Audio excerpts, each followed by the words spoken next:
Well, everyone, we've got an update to the Microsoft Activision Blizzard acquisition story, where basically the Federal Trade Commission are stepping in to review the acquisition, which could potentially be a roadblock. So to just jump right into it, basically, it is going to be investigated by the Federal Trade Commission, according to a new report from Bloomberg, citing an anonymous source who is familiar with the matter, claiming that a harsher antitrust review of the deal is incoming. Interesting, the word harsher is there. Now, basically the way it works is that the FTC and the Justice Department share a responsibility for handling antitrust investigations, and they basically decide between themselves who's going to properly look into it. Now, previously, it had been believed that the Justice Department would be handling this, but it actually looks like the Federal Trade Commission have stepped in. Now, this is something that is being viewed as significant, by people talking about this story, because the FTC had previously pledged to be more, basically aggressive in policing these policies. Now, obviously, the Justice Department aren't a bunch of pushovers, but in this case, the FTC's chairperson is actually heading up the investigation, which perhaps does indicate that they're taking it seriously. Now, she has previously been very outspoken on opposition to monopolies. Right? Gizmodo calling her a big tech antitrust crusader. Now, obviously, Microsoft are big tech, and Microsoft have been entangled in antitrust issues in the past. So this, which is already raised some eyebrows across the industry, could end up being a dramatic thing, because now the, antitrust crusading chairperson of the FTC is leading an investigation after the FTC basically said they'd be particularly aggressive. Yep. So perhaps it's the sort of thing, maybe they don't expect to shut this down, but maybe they do expect to make the industry a bit scared. Yeah, I mean, actually, there's been an update that's a little bit, I'm not sure exactly how much this is connected, but I'm going to posit a theory. So, the way Meta lost 210 or 230 billion in stock value with the drop? That is basically the first time they've ever shown weakness, as far as I can tell. The first time they've been like, oh, maybe this company isn't infallible. Maybe they don't have all the money in the world. Maybe, opinion and, the fact that they're have a user decline substantially. They've shown their underbelly accidentally.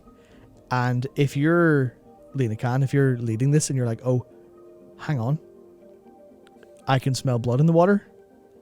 What you're going to want to do is you're going to want to go as hard as humanly possible to secure a very big win, to solidify yourself, your position, both like as a person, but also as an organization, as like, no, we run this town. You cannot get stuff past us.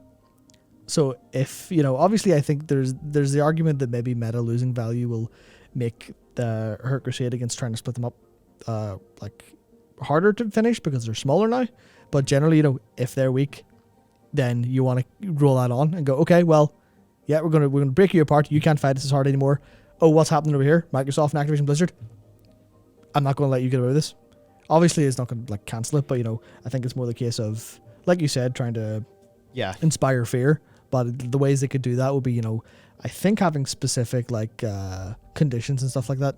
Yeah. So I think the general consensus is that it probably, very probably is going to just still happen. Yeah. Now, one thing people are citing is that Microsoft's deal to get ZeniMax went off without a hitch, but we should also remember that began under the previous administration's regulatory bodies, and that was essentially completed before the FTC took their harder stance. So that is one angle here. I think we do expect this deal to go forward, but perhaps it's going to go forward, but in a way where maybe there's a few asterisks applied to it, perhaps, or at the very least, there's some saber rattling going on.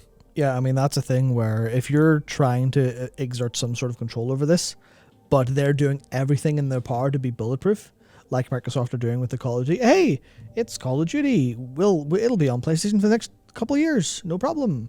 That immediately removes you're buying pure market share. Yeah. And obviously Microsoft kind of going, oh no, it's fine. We're third. We're not as big as the other guys. They're trying to appear small so that the biggest person technically in the room doesn't see them as a threat. But at the same time, if you want to smack people down, you'll hit them with really small things.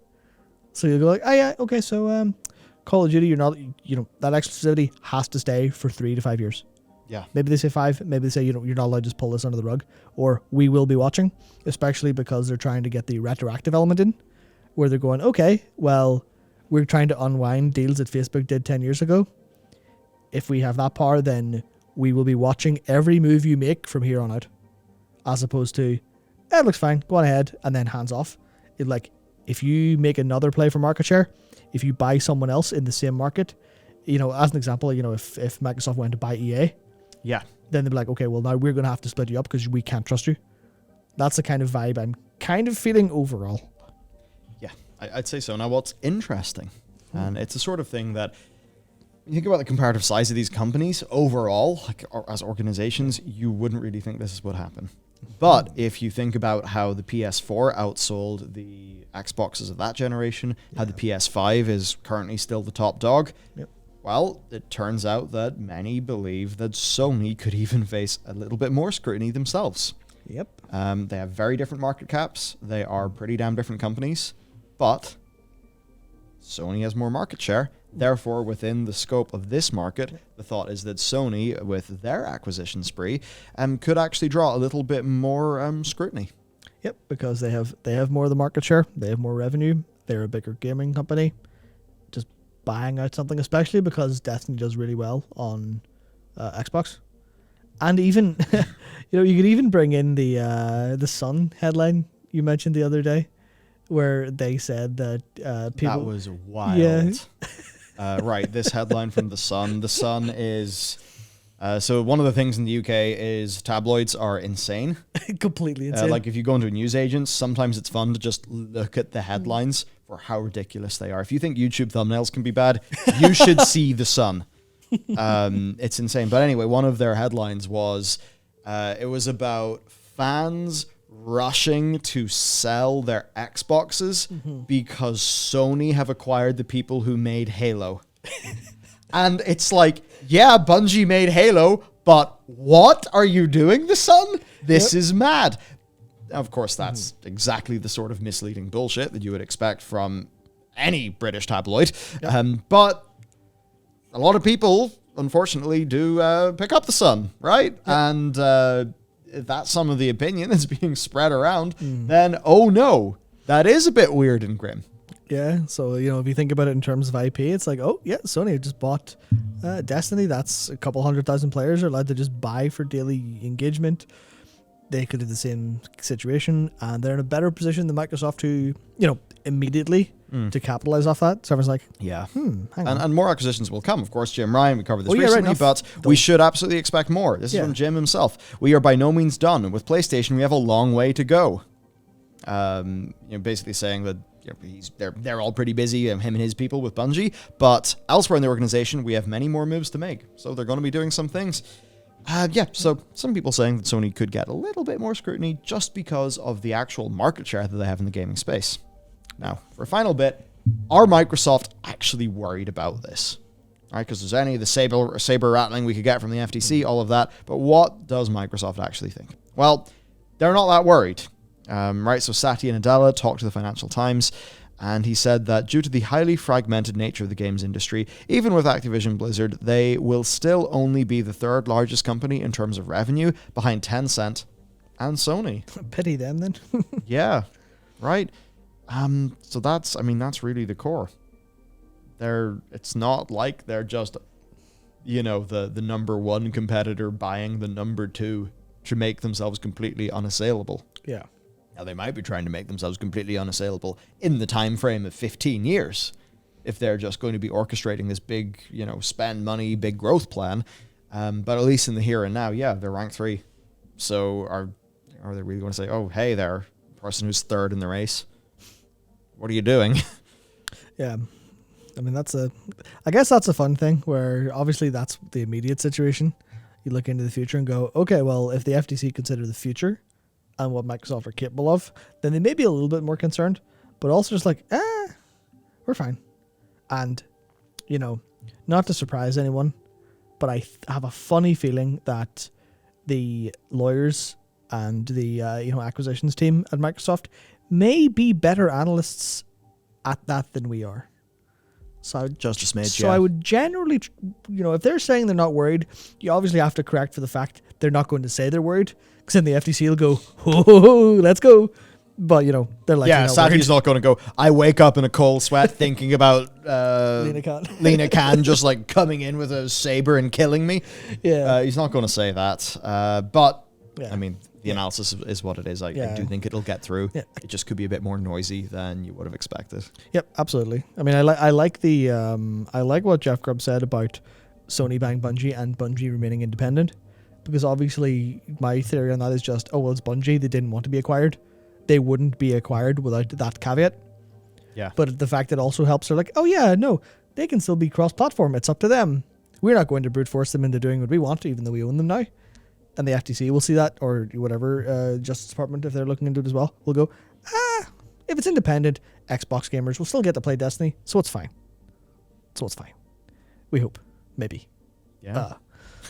Yeah. So, look, it'll be interesting to see. And, I mean, as an example, Jeff Keighley, he recently tweeted about how there are more acquisitions coming. Yeah. So, and, I mean, Jeff's going to know. He'll literally just know, like. Yeah. So, expect, honestly, everyone, a hell of a lot more of this going on.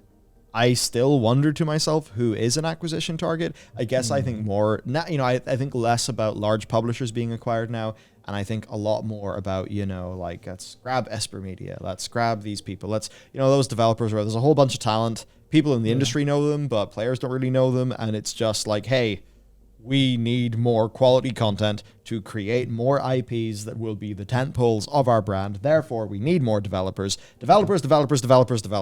Yeah. Harvest them all up. Yeah, it's fun that, Microsoft are going for the IP plus developers, right? Sony are kind of going for the IP plus developers, right? I didn't think they were going too hard on IP with Bungie until they announced all their plans for TV shows and grabbed, who was it? There was someone important. It was someone from Riot. They grabbed, I think that person may have been involved in Arcane, but they grabbed someone from Riot to lead their multimedia stuff. And you're like, that's pretty huge, honestly. So they are clearly focused on IP, but the idea of just, Microsoft are buying IP and developers, Sony are buying developers, technology, and trying to get into PC better, whereas obviously Xbox are already there. Yeah. So I think that's, you know what, I don't know if I ever would have thought that PC would have actually been the ultimate battleground for video games. Certainly is different to whenever me and you would have been salty teenagers. Oh, yeah. Looking at our preferred platform languish. Yeah, literally just, begging for scraps from the table for ports. And now you're like, no, you come to us. Yeah, so good times. That bit's pretty sweet. And you know what? We certainly chose a good time to get into the games industry analysis side it's of so things. fun. It's a bit like one of the news channels I like is TLDR News. Yeah. And it's like, you know what? You guys chose the right time to start a politics channel, didn't you? There's just stories all the time. And it's a little bit like that with gaming these days. Yep. So look, there we go, everybody. Let us know what you think. I mean, I don't know. Maybe there are some, merger and acquisition experts in chat. I wouldn't be surprised. Yeah. There's a lot of fairly interesting and spread out people who watch the things that we do. So absolutely. Yeah. And if any of you do that, or anyone in general, what? Because I'm really genuinely struggling to think of what asterisks could the FTC put on Microsoft. Like, what's the thing of no, you have to do this to stay competitive, or to stop to not be anti-competitive. I've been trying to think, and I can't really think of anything that isn't already like set in stone, like the Call of Duty exclusivity or the Bethesda exclusivity. So I don't know. Yeah. So interesting. Let us know if you have some, subject matter experience there. With that said, thank you for listening, and we will see you next time.